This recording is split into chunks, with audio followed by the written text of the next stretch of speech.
ਤੇ ਉਹ ਗਾਉਂ ਵਜਾਉਣ ਵਾਲੇ ਜਾਂ ਮਨਾਸੀ ਜਾਂ ਡੂਮ ਜਿਹੜੇ ਉਹਨਾਂ ਦੇ ਨਾਲ ਹੁੰਦੇ ਸਨ, ਉਹ ਉਹਨਾਂ ਦੀ ਜਿੱਤ ਉੱਤੇ ਵੰਨ ਸਵੰਨੇ ਗਾਣੇ ਬਣਾ ਲੈਂਦੇ ਸਨ।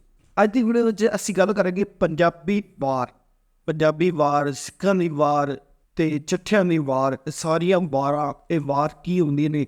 ਆਮ ਤੌਰ 'ਤੇ ਆਖਿਆ ਜਾਂਦਾ ਹੈ ਕਿ ਇਹ ਵਾਰ ਸੰਸਕ੍ਰਿਤ ਜ਼ਬਾਨ ਦਾ ਇੱਕ ਲਫ਼ਜ਼ ਹੈ। ਵਾਰ ਦਾ ਲਫ਼ਜ਼ੀ ਮਤਲਬ ਹੈ ਬਾਰੇ ਜਾਣਾ, ਵਾਰ ਕਰਨਾ, ਡੱਕਣਾ ਜਾਂ ਰੋਕਣਾ ਜਾਂ ਹਮਲਾ ਕਰਨਾ।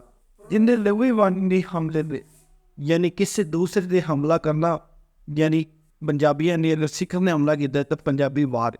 ਜੇ ਸਿੱਖਾਂ ਨੇ ਚੱਠਿਆਂ ਨੇ ਹਮਲਾ ਕੀਤਾ ਤੇ ਇਹਨੂੰ ਕਹਾਂਗੇ ਕਿ ਸਿੱਖਾਂ ਦੀ ਵਾਰ। ਤਾਂ ਚੱਠਿਆਂ ਨੇ ਕਿਸੇ ਹੋਰ 'ਤੇ ਹਮਲਾ ਕੀਤਾ ਉਹਨੂੰ ਕਹਿੰਦੇ ਚੱਠਿਆਂ ਦੀ ਵਾਰ। ਤੇ ਅੱਜ ਜ਼ਿਲ੍ਹਾ ਦਾ ਜ਼ਿਕਰ ਕਰਨ ਜਾ ਰਹੇ ਹਾਂ ਤੇ ਜਿਹਦੇ ਵਿੱਚ ਸਾਰਿਆਂ ਤੋਂ ਪਹਿਲੇ ਆਉਂਦੀ ਹੈ ਪੰਜਾਬੀ ਦਾ।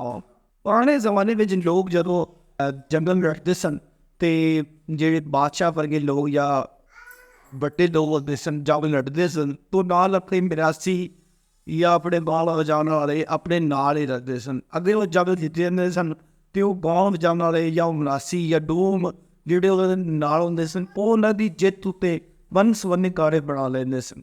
ਚੰਗੀਆਂ ਵਾਰਾਂ ਹਰ ਜ਼ਮਾਨੇ ਵਿੱਚ ਲਿਖੀਆਂ ਗਈਆਂ ਨੇ। ਪੰਜਾਬੀ ਵਾਰ 8ਵੀਂ ਤੋਂ 10ਵੀਂ ਸਦੀ ਵਿੱਚ ਸ਼ੁਰੂ ਹੋਈਆਂ ਤੇ ਉਦੋਂ ਲਿਖੀਆਂ ਗਈਆਂ ਸਨ।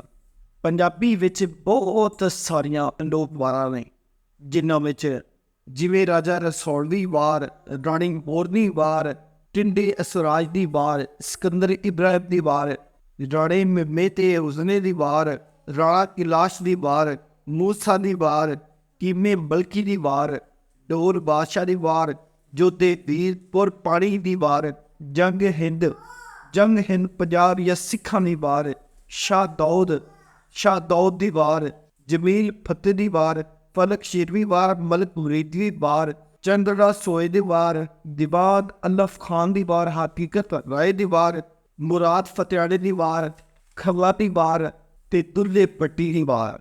ਦੁੱਲਾ ਪੱਟੀ ਸੰਦਲ ਵਾਰ ਦਾ ਹੀਰੋ ਗਿਣਿਆ ਜਾਂਦਾ ਹੈ। ਉਹਦੇ ਜਿਸ ਇਲਾਕੇ ਵਿੱਚ ਮਕਬੂਲ ਲੋਕ ਵਾਰ ਦੇ ਤੌਰ 'ਤੇ ਪਹਿਚਾਣੇ ਜਾਂਦੇ। ਨਾਦਰ ਦੀ ਵਾਰ ਦੇ ਮਗਰੋਂ ਚੱਠਿਆਂ ਦੀ ਵਾਰ ਆ ਜਾਂਦੀ ਹੈ। ਇਸ ਤੋਂ ਬਾਅਦ ਸਿੱਖਾਂ ਦੀ ਵਾਰ ਹੈ, ਬਾਅਦ ਜਵਿੰਦਗੀ ਵਾਰ ਹੈ। ਇਹ ਰਵਾਇਤੀ ਆਣ ਅਤੇ ਆਂਖ ਦਾ ਇੱਕ ਸੱਚਾ ਨਮੂਨਾ ਹੈ। ਲੋਕ ਪੁੱਟ ਤੋਂ ਵੀ ਬੜੇ ਬਹਾਦਰ ਤੇ ਅਨੱਖੀ ਤੇ ਜਿਗਰੇ ਵਾਲੇ ਲੋਕ ਸਨ। ਇਹਨਾਂ ਹਮੇਸ਼ਾ ਬਾਹਰੋਂ ਆਉਣ ਵਾਲੇ ਹਮਲਾਵਰਾਂ ਨੂੰ ਡੱਕਿਆ।